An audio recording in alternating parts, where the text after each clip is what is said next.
Another great war has surged beyond the front line, bleeding into the cosmopolitan heart of the continent. The evacuation of the coastal cities are no longer civil. I wade past the escarpment before the trench engineers can sever the primary Ontario highways. It is a desperate retreat through a landscape defined by radioactive fog and predatory steel. The aquatic hominid insurgency has adapted to the lower pressures of the surface.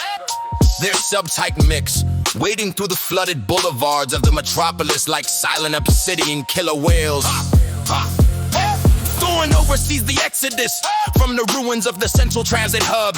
The air is thick with the scent of WD-40 and the terrified breathing of roughly 15,000 refugees. Behind them, the harbor is a wall of steam where the hydrostatic torpedo nukes continue to boil the shelf brick. The defense is a brutal application of spatial denial. Thorn deploys a company of vanguard frames to hold the bottleneck of the mountain passes. These units engage the advancing land crawlers in the narrow canyons where the superior numbers of the swarm are negated by the terrain. It is a kinetic grind of metal on metal. Thorn's pilots use hypervelocity rail cannons to punch through the brine-filled cockpits of the enemy, turning the streets into a graveyard of shattered glass and boiling seawater. The insurgency's response is a biomechanical siege. They have begun to deploy spore clouds, highly concentrated biological aerosols that accelerate the corrosion of surface structures and the suffocation of those without filtration. The city is being dissolved from the inside out. Thorn orders the scorched earth protocol for the infrastructure, detonating the power grids to create a barrier of raw electrical discharge that slows the advance of the mechanized legions. As the last of the civilian convoys crest the ridge, Thorn stays behind with the skeleton crew of engineers. They are not waiting for a rescue. They are preparing the final deterrent. They have rigged the city's subterranean gas lines with tactical fission triggers. The plan is to collapse the urban basin into the lithospheric mantle, denying the onyx circle their prize by turning the metropolitan center into a molten scar on the map. The vibrations of the approaching mechs rattle the shards of glass in the control tower. Thorn watches the monitors as the obsidian frames break through the final perimeter.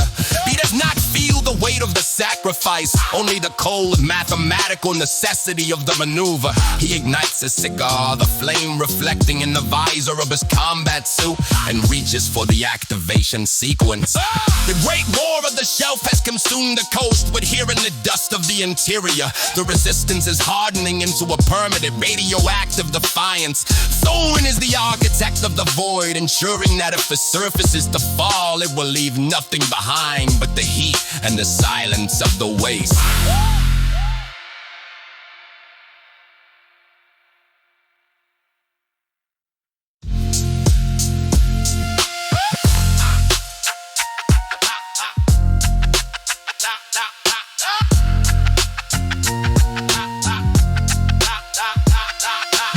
Another great war has surged beyond the front line, bleeding into the cosmopolitan heart of the continent.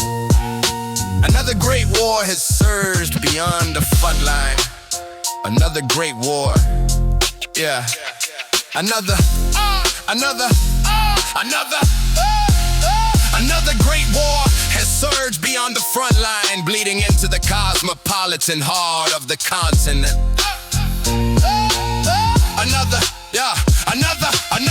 Another great war has surged beyond the front line. Another great war. Another great war has surged beyond the front line, bleeding into the cosmopolitan heart of the continent. Another great war. Another great war has surged beyond the front line, bleeding into the cosmopolitan heart of the continent. Another great war has surged beyond the front line. Another great war. Another great war has surged beyond the front line, bleeding into the cosmopolitan heart of the continent. Another great war has surged beyond the front line, the cosmopolitan heart of the continent. Another great war has surged beyond the front line. Yeah. Another great war has surged.